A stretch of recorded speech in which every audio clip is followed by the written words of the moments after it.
안녕하세요. 제이드입니다. 제가 지난주 일요일에 보유 주식을 많이 줄이고 이제 저는 인버스로 시장을 조금 중립 이하로 대응한다고 말씀을 드렸는데요. 이제 결론적으로는 월, 화, 금은 제가 잡은 포지션이 맞았고 이제 수, 목이 조금 반대로 움직였는데요. 이제 수, 목에는 뭐 좀 특별한 일이 있었죠. 이제 시진핑 쪽에서 컨텐츠라든지 이런 쪽에서 한한령을 해제한다 뭐 이런 뉴스가 나오면서 관련주들이 막 상한가로 가면서 코스닥이 많이 오르고 다음 날도 약간 그런 흐름을 보였습니다. 근데 일단 사실 주식을 오래 하는 사람 입장에서 주식을 산 다음에 물리는 경우도 상당히 많은데 이게 인버스, 그러니까 숏을 치다가 반대로 당하면 굉장히 심적으로 힘듭니다. 제가 그래서 수, 목에 굉장히 이게 조금 심적으로 힘들었는데요. 일단 이런 겁니다. 이제 아침에 딱 눈을 뜨자마자 전날 미국 시장이 어땠는지 보잖아요. 근데 딱 아침에 오르면은 보통 주식을 하는 사람들은 미국 시장이 전날 밤에 올랐으면 아싸! 이러고선 아침에 나가야 되는데 일어나기 전부터 오늘 나 큰일 났네, 좆됐네, 약간 이런 생각을 하게 되거든요. 근데 이게 왜 힘드냐면 결국에는 시장이 다 같이 빠질 때 제가 주식을 들고 있으면은 나뿐만 아니라 글로벌 모든 투자로 먹고 사는 사람들이 다 힘들다는 생각에 다 같이 힘든 거니까 나만 힘든 거 아니야라는 생각이 있는 반면에 숏을 좀 많이 하고 있으면은 저만 너무 힘든 거잖아요. 사실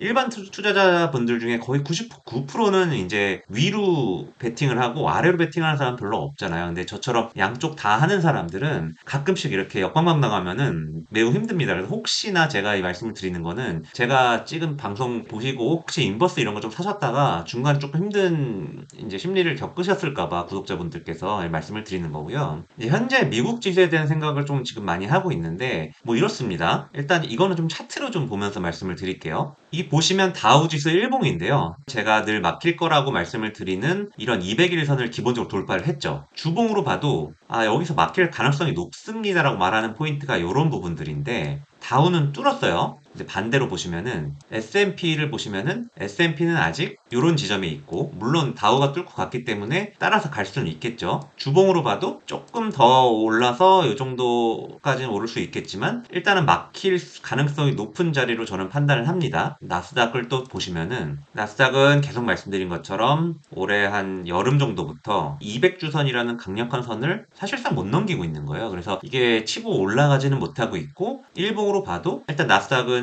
200일 언더에 있습니다. 그리고 이런 데드크로스 제가 이거 관련해 가지고 2021년 말에 찍어서 저희가 거의 절절TV 처음으로 찍었던 공매도 얘기가 있는데 제가 주말에 이걸 찾아보고 나서 야 이거 진짜 기가 막혔네, 이거 한번 다시 리뷰를 해야겠다라고 생각을 좀 했습니다. 근데 그래서 이제 그거에 대한 거를 돌아오는 수요일이나 다음 주말이나 요때 조금 특집처럼 말씀을 드릴 거고요.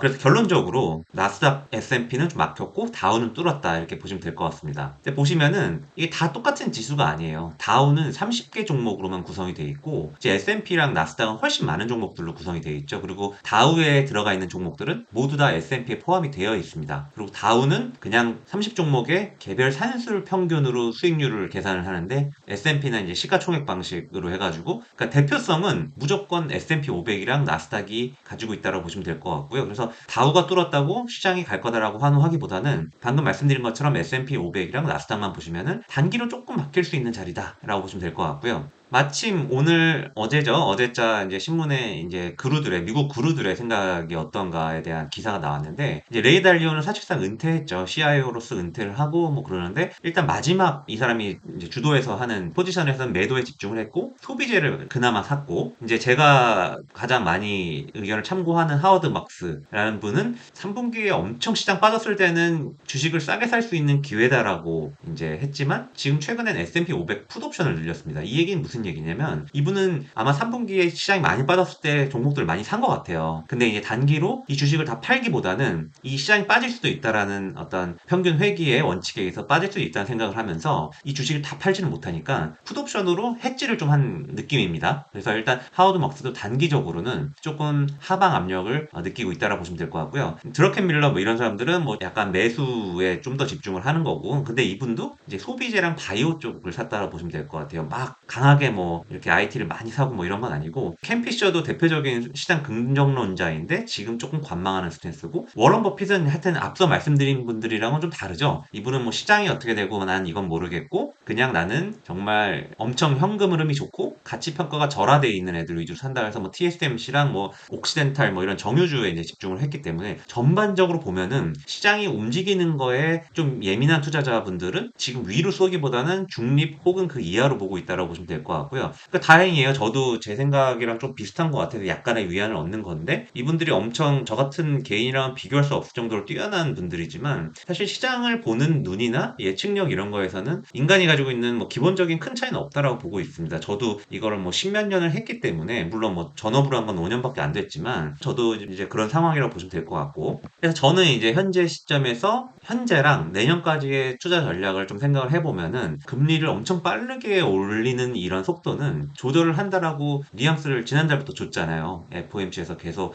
연준 위원들이 줬는데 이거는 방금 보여드린 차트처럼 주가의 상당 부분 좀 반영이 됐기 때문에 이게 또 다른 호재가 되지는 않을 거다. 그래서 그 사이에 또 지금 10월, 11월에 주가가 꽤 올랐기 때문에 12월 FOMC에서는 의외로 또 조금 불편한 얘기를 할 수도 있을 것 같아요. 2023년 하반기에는 뭐 금리를 조금 인하할 수 있지만 2024년, 5년에 대한 이제 점도표를 조금 높게 올린다거나 뭐 이런 일들이 좀 벌어질 수 있을 것 같아서 저는 생각보다 12월은 크리스마스 랠리보다는 조금 중립 정도 조금 더 전 밑으로 보고 있는데 일단은 저도 막 밑으로 본다라고 말씀드리기가 참 어려운 것 같아요. 그러다 위로 가면 이제 저도 이제 뭐 자신감이 없을 수가 있으니까 좀 그런 거고 일단 그렇습니다. 근데 전반적으로 2023년은 지난 주말에 말씀드린 것처럼 경기 침체 지금 뭐 선행지수나 이런 거 보면 사실 완전히 침체로 가고 있거든요. 그래서 침체 속에서 지표는 엄청 안 좋아지지만 주가 지수는 12월, 1월에 한 번 더 망가진 다음에 그때부터 좀 차근차근 팍팍 올라가지 않을까라고 보고 있고 그래서 저는 내년 1, 2, 3분기 초 정도까지는 시장이 의외로 되게 좋을 것 같다. 1분기 한 중반 정도부터 8월, 뭐 9월 정도까지는 시장이 좋지 않을까라고 보고 있고요. 물론 매주 바뀔 수 있습니다. 이 생각은. 산다면 일단 반도체, SK 하이닉스, 삼성전자 그리고 관련된 소재 업체들, 장비 업체들 다 싹 조금 매수 관점 보면 될 것 같고요. 전력기기들이 지금 난리인데 사실 지금 텔레그램 방도 보시면은 모두들 전력기기밖에 얘기를 안 해요. 그리고 뭐 전쟁 끝나면 또 재건 수요다 하면서 뭐 모두들 이런 얘기를 하는데 물론 자리는 되게 좋아서 조금 조정을 받으면 저도 살 생각이긴 한데 너무 열광을 하는 주식에 막 급하게 따라가면은 꼭 바로 물릴 수가 있기 때문에 조금 차분하게 기다렸으면 좋겠고요. 그래서 저는 말씀을 드린 거고 방사는 전에 말씀드렸던 것처럼 주가가 조금 너무 많이 올랐고 이제 호재가 없는 거 아니고 전쟁 아닌가 하고 전쟁도 끝나면은 방사는 끝나는 거 아닌가 하는데 이제 글로벌하게 이제 이런 이제 전략적인 생각들이 많이 달라지는 것 같아요. 국가별로. 그래서 지역별로 더 군축에 대한 니즈가 계속해서 생길 거기 때문에 방산주들은 지금 보면은 한화 에어로스페이스, LIG 넥스원, 한국항공우주 이런 애들은 계속해서 좋은 자리를 주고 있거든요. 그래서 이런 거는 저는 조금 사야 될 것 같아서 이번 주에 한 종목 정도 편입을 좀 했고 배터리는 뭐 지금 한 2년간, 2, 3년간 엄청난 주도주이기 때문에 저도 좀 고민은 되는데 주도주가 보통 2, 3년 이상 계속 가는 주도주는 없거든요, 보통은. 그래서 좀 고민이지만 여전히 이 안에 넣어놓고 태양광 수소 이쪽 ESG 관련을 좀 계속해서 봐야 된다라고 생각을 하고 있습니다. 그래서 현재는 지금 코덱스 200 선물 인버스, 곧버스죠. 그리고 코스닥 150 선물 인버스 이런 거 가지고 있고 고려아연 주중에 한번 빠졌지만 한번 크게 올랐고요. 그래서 이런 것들 가지고 가면서 저는 인버스로 좀 해지보다는 사실 좀 더 이제 인버스가 많습니다. 저는 개인적으로. 그래서 이 정도로 가져가고 있고요. 마지막으로 코스피 지수 보시면은 월봉으로도 보면은 지금 괜찮아요. 솔직히 괜찮고 중장기로 보면은 중장기 아니죠. 몇 달, 몇 분기 상관으로 보면은 무조건 사야 되는 자리는 맞습니다만 저희가 뭐 조금 기간 조정이 예상되는데 다 들고 갈 필요는 없잖아요, 주식을. 그래서 제가 말씀드린 것처럼 코스피 얘기는 정말 귀가 따갑도록 말씀을 드리죠. 이 200주선을 완연하게 돌파를 한 다음에 따라가도 됩니다. 그래서 저는 이 부분에 제가 숏을 잡은 거는 개인적으로 나쁜 전략은 아니다라고 보고 있고 일봉으로 봐도 모르겠습니다. 뭐 이게 사실 롱 관점으로 보면 사도 되고 그러는데 어쨌든 조금 막히는 자리이기 때문에 조금은 조심하자라는 관점으로 말씀을 드리고 있어요. 그래서 지금 뭐 종목들은 사실 한국항공우주도 가만 보시면은 너무 좋은 자리에 와 있습니다. 제가 전형적으로 말씀드린 주도주의 조건, 차트로 봤을 때 주도주의 조건에 아직까지 부합하는 모습을 보이고 있고 물론 20주봉이 엄청 꺾였기 때문에 조금 불편할 수는 있는데 산다면 다시 사볼 만한 이런 60주선 이런 자리들에서 사는 거거든요. 그래서 펀더멘탈 체크를 하면서 이런 것들은 저는 다시 조금 담아볼까 고민을 하는 중이고 LIG 넥스원도 사실 여러 가지 수주 모멘텀이 남아 있는데 얘도 사실 골든 크로스가 난 다음에 이런 20주봉을 계속 안 깼죠. 계속 안 깨다가 요때 한번 깨서 저도 요때 베팅해서 잘 벌었었고